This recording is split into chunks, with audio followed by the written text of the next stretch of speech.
Assalamualaikum warahmatullahi wabarakatuh. Salam persaudaraan buat dulur-dulurku Exatrate dimanapun kalian berada. Di sini Bima Hanef ingin membuat konten yang saya yakin belum pernah dibuat oleh konten kreator manapun. Di sini Bima Hanef ingin membahas terkait permasalahan yang terjadi dekat-dekat ini. Dan permasalahan tersebut masih menjadi perbincangan hangat terutama di kalangan dulur-dulur Exatrate. Jadi di sini karena YouTube ini bisa diakses oleh semua orang ya. Di sini Bima ANF tidak ada niatan untuk memojokkan pihak manapun. Di sini kita hanya sifatnya sharing ya.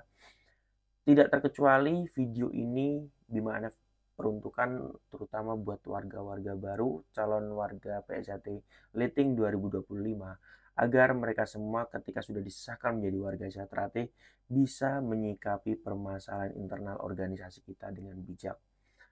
Jadi mereka setelah menjadi warga tidak memojokkan pihak manapun, justru mereka ini bisa memiliki prinsip bahwa apa yang harus mereka lakukan. Intinya seperti itu dulu-dulu.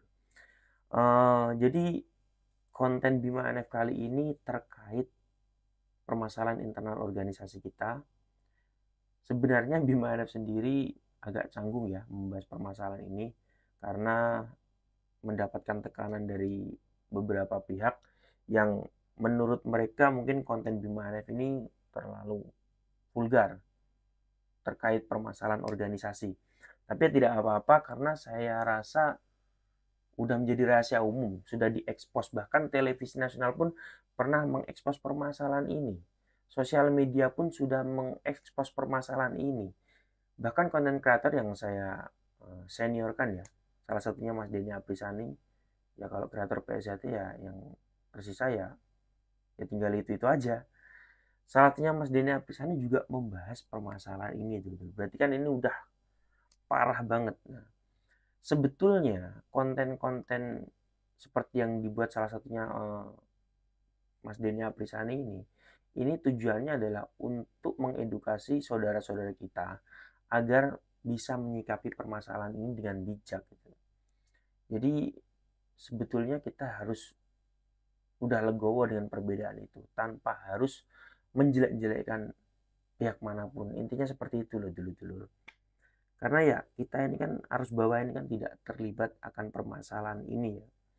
Tapi ya apa boleh buat, kita menjadi bagian dari organisasi tersebut, kita menjadi bagian dari kepengurusan tersebut, mau tidak mau kita juga harus merasakan dampaknya. Oke dulur-dulur, jadi permasalahan yang Bima ada maksud adalah gerakan 1 Juni yang tidak terrealisasikan. Nah, tapi istimewanya justru gerakan yang ingin mempertemukan Kang Mas Murjoko dengan Kang Mas Taufik ini tidak terjadi, tapi beliau berdua bertemu di Padepokan Taman Mini Indonesia. Nah ini kan kalau nggak takdir Tuhan kan nggak mungkin terjadi ya dulu-dulu ya. Nah di sini banyak sekali eh, gimana ya berita yang diselewengkan seakan-akan mengerucut ke permasalahan organisasi, berkaitan dengan permasalahan organisasi. Jadi begini dulur-dulur, beliau berdua, Kang Mas Murjoko dan Kang Mas Taufik ini kan salah satu public figure juga lah, ya kan. Beliau ini orang-orang yang terpandang. Apabila di forum terbuka seperti itu, mereka itu harus bisa memposisikan memposisikan posisi mereka, ya kan. Kalau kita tahu tanpa niat untuk menyudutkan ya, Mas Taufik ini adalah pengurus besar pencaksilat Indonesia ya kan, PBIPSI. Mas Murjoko sebagai salah satu ketua dari perguruan di Jawa Timur. Kalau kita lihat sih posisinya di acara itu seperti itu. Tapi di lokasi seperti apa kita kurang tahu dulu. Nah, banyak berita yang diselewengkan seakan-akan itu adalah agenda organisasi. Tidak dulu. Jadi jangan sampai ya dengan pertemuan beliau ini dan dikaitkan dengan permasalahan organisasi kita. Jadi seakan-akan nanti akan menyudutkan salah satu pihak. kemarin ketemu baik, kok sekarang di organisasi malah gini gini gini gini. Nah, itu yang kita khawatirkan ya dulu-dulu ya. Jadi semoga bisa disikapi dengan bijak ya, bahwa pertemuan mereka ini bukanlah agenda organisasi. Itu yang pertama. Yang kedua, banyak sekali video-video yang di-share ya, klarifikasi oleh Mas Sony Tulung ini ya. Ini kita sendiri cukup dikejutkan dengan fakta-fakta setelah munculnya beliau ini. Saya sendiri yang tidak mengenal beliau ya, jangankan Mas Sony Tulung ini, saya sendiri sebelumnya tidak mengenal siapa itu Mas Taufik, siapa itu Mas Murjoko, ya kan? Siapa itu Mas Gembong, Mas Bagio TA. Dulu niat saya mungkin sama seperti dulu-dulu semua ikut Ezra itu ya, ikut latihan pencak silat, olahraga. Setelah disahkan, setelah dikecer, ya udah kita jadi warga, selesai. Ketemu yang berlambang hati bersinar ya, salamin sama-sama saudara. Itu pemikiran awam banget sih ya dulu tuh ya. Tapi dengan permasalahan ini yang sering muncul di sosial media, sedikit demi sedikit pasti kita mencari tahu ya kan. Permasalahan ini seperti apa awalnya dan sumbernya seperti apa, dan masing-masing warga Eza Trate pasti punya penyimpulan yang berbeda-beda ya kan. Kalau saya pribadi menyimpulkan permasalahan ini, barometer saya itu adalah voice note dari almarhum Kang Mas Eko Prayitno dulu-dulur. Di beliau ini juga pernah aktif di kepengurusan Mas Taufik, Dewan Harkat dan Martabat di kepengurusan Mas Taufik maksudnya, dan beliau akhirnya ikut atau bergabung di kepengurusan Mas Murjoko. Apa dasarnya? Apa alasannya? Saya dengerin voice note-nya yang berjam-jam itu. Nah, di situ saya menyimpulkan ya, ini pilihan saya tanpa harus memojokkan atau menjelek-jelekan kepengurusan yang dulu saya ikuti.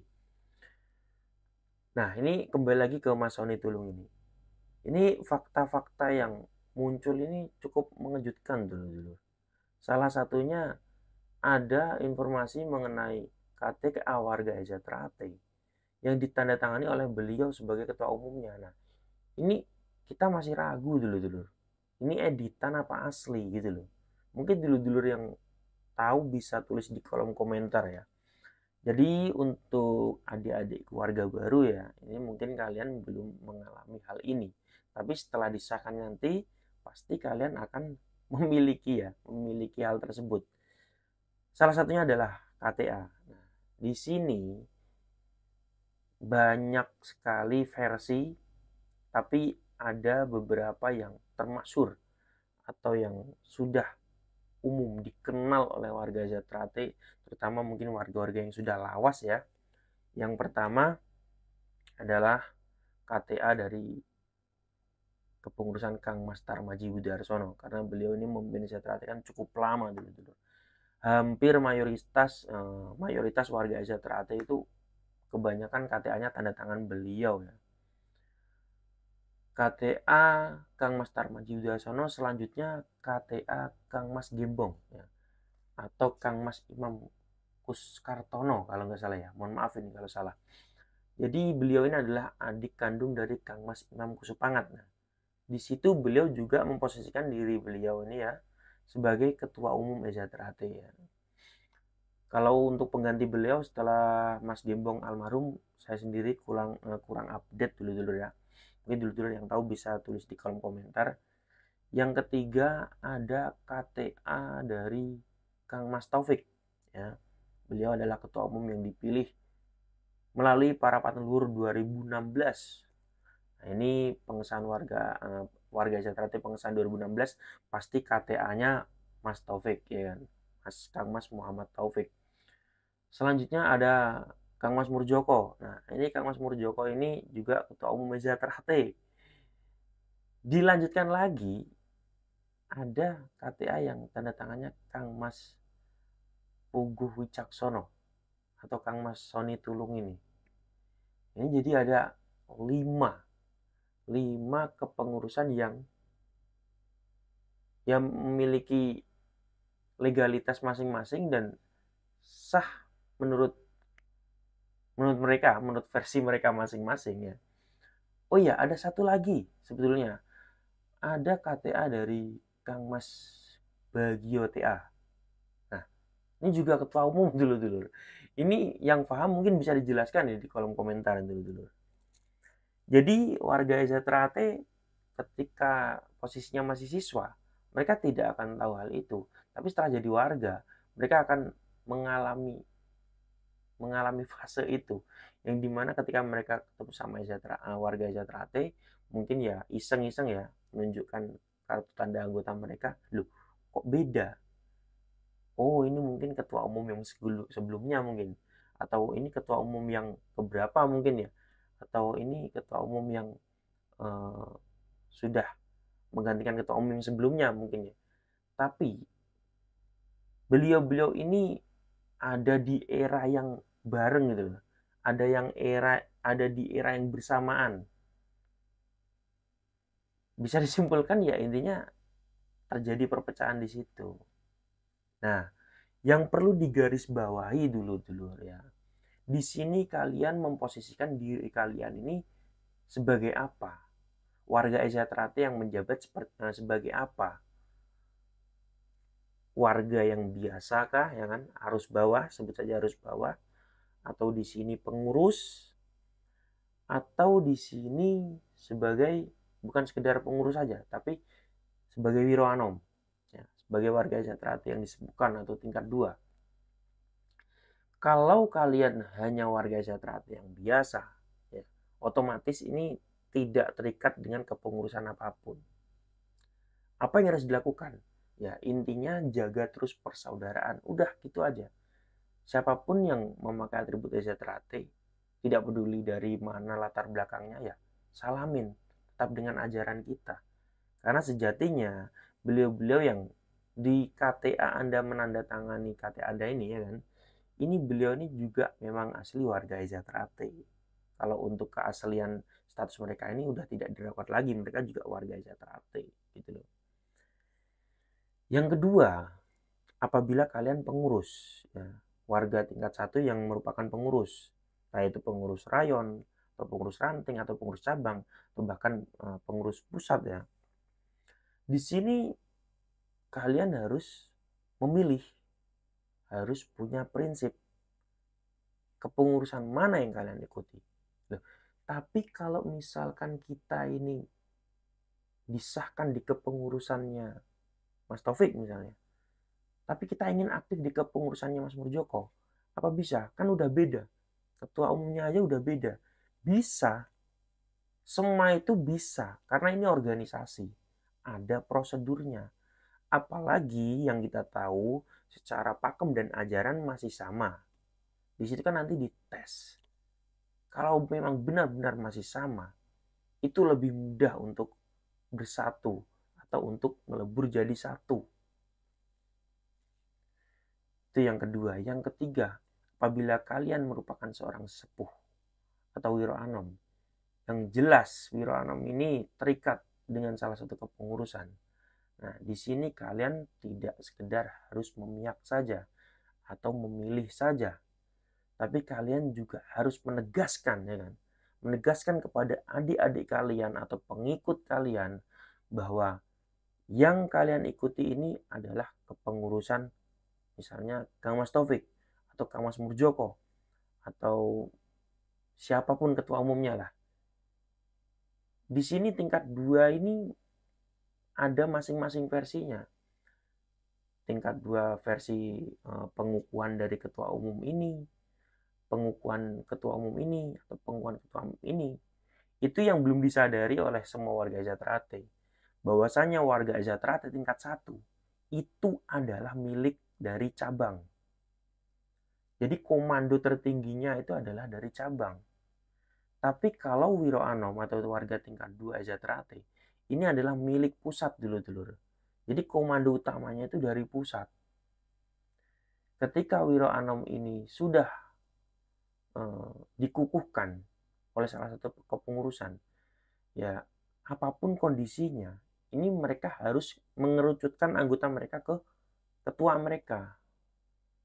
Nah, ini adalah 3 hal yang harus dilakukan apabila kalian adalah warga SZRAT. Yang pertama, apabila kalian arus bawah ya, kalian tetap harus menjaga persaudaraan dengan siapapun yang berlambang hati bersinar. Itu yang utama. Yang kedua, apabila kalian seorang pengurus, ini mau nggak mau kita harus memilih ikut yang mana, ikut ketua umum yang mana. Ya. Yang ketiga, apabila kita seorang wiroanom atau warga sejahtera tingkat 2, ya, tidak heran atau wajar jika mereka menegaskan bahwa kalian anggota-anggota ini harus mengikuti ketua umum yang ini. Itu harus dulu. Memang sudah sewajarnya seperti itu. Jadi kita tidak perlu kaget apabila ada warga sepuh atau warga tingkat 2 yang di sini sekaligus seorang pengurus ya, mengarahkan untuk mengikuti salah satu kepengurusan. Itu memang sudah kewajiban mereka. Jadi harus jelas. Intinya dari video ini adalah kita warga Sejahtera itu harus bijak dalam menyikapinya. Jangan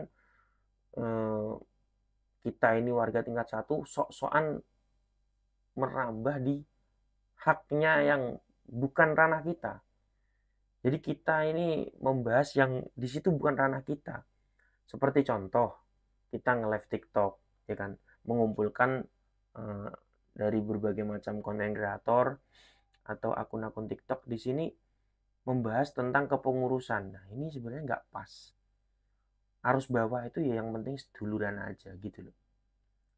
Nah, kalau kita tergabung dalam kepengurusan, kok kita justru malah peliar-peliur, nggak punya prinsip, ya kan? Nggak mau memilih, mengikuti yang mana. Ini kasihan adik-adik kita. Setelah mereka jadi warga, bingung loh. Kata masku, yang penting kita latihan setelah jadi warga, kita menjalin persaudaraan dengan sama warga Sejahtera. Nah, ketemulah sama warga Sejahtera yang fanatik misalnya. Kok membeda-bedakan ya kan? Beda kepengurusan kok aku nggak dianggap. Nah, di situ nanti akan muncul kekecewaan di hati adik kita. Kalau tidak dibiasakan dari zaman dia siswa. Harus diedukasi. Di Sejahtera itu kondisinya seperti ini. Jadi setelah kalian jadi warga, kalian harus seperti ini, seperti ini, seperti ini. Jadi diajari untuk bijak dalam menyikapi permasalahan ini. Jangan setelah jadi warga nanti dia malah kecewa, akhirnya malah menjelek-jelekan pihak sana, pihak sini. Gitu. Nah, kalau kita posisinya sebagai wiroanom, ya kan, sebagai warga tingkat 2 Sejahtera yang tergabung dalam salah satu kepengurusan, kita tidak boleh justru malah gimana ya, tidak punya pendirian.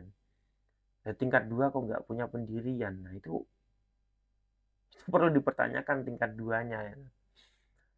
Jadi intinya seperti itu dulur-dulur. Saya pribadi ya tergabung dalam satu kepengurusan ya kan.